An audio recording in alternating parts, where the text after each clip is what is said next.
আমি আকবর, পেশায় একজন photographer and story teller.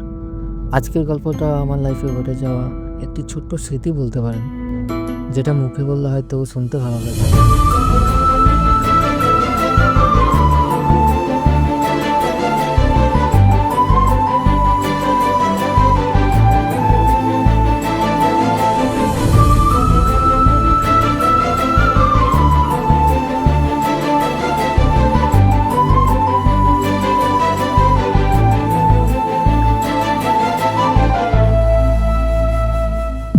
Wait, আমি একজন লেখক, আর আমি চাই যে আমার গল্প দেখাতে এবং শোনাতে। সো রেডি তো?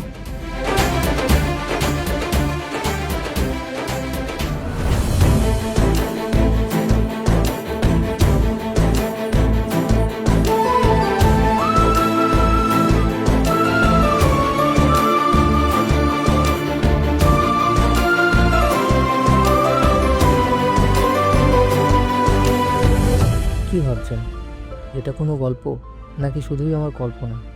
But wait for a twist. আমাদের ট্রেন কখন আসবে আবির? আমাদের ট্রেন আসবে না মানে? আদিতি। আমাদের এখন পালিয়ে যাওয়াটা ঠিক হবে না। তুমি কি মজা করছো আমার সাথে? দেখো আবির, এখন কিন্তু আমি মজা করার মুডে নেই। তুমি কেন বুঝছো না? মজা না, আমি সিরিয়াস। এখন আমরা পালিয়ে গেলে তোমার আমার জীবনটা কেমন একটা এলোমেলো হয়ে যাবে। তুমি কি সিরিয়াস যেটা বলছো? আমরা খুব তাড়াহুড়ো করে ফেলছি। আমার মনে হয় আমার আরেকটু সময়ের প্রয়োজন। কেন করলে এরকম? আমি তো তোমার জন্য আমার ফ্যামিলি, আমার বাড়ি সবকিছু ছেড়ে এসেছি, আর এখন তুমি আমাকে ফিরিয়ে দিচ্ছ আবির? ঠিক আছে, হয়তো আমি আর ফিরবো না তোমার জীবনে। ভালো থেকো।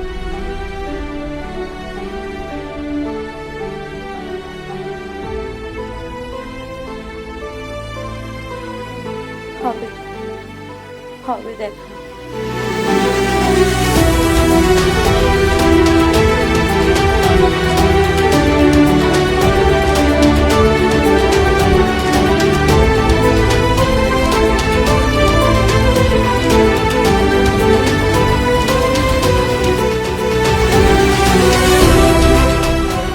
সব গল্প লেখা যায় না, কিছু গল্প অনুভব করতে হয়।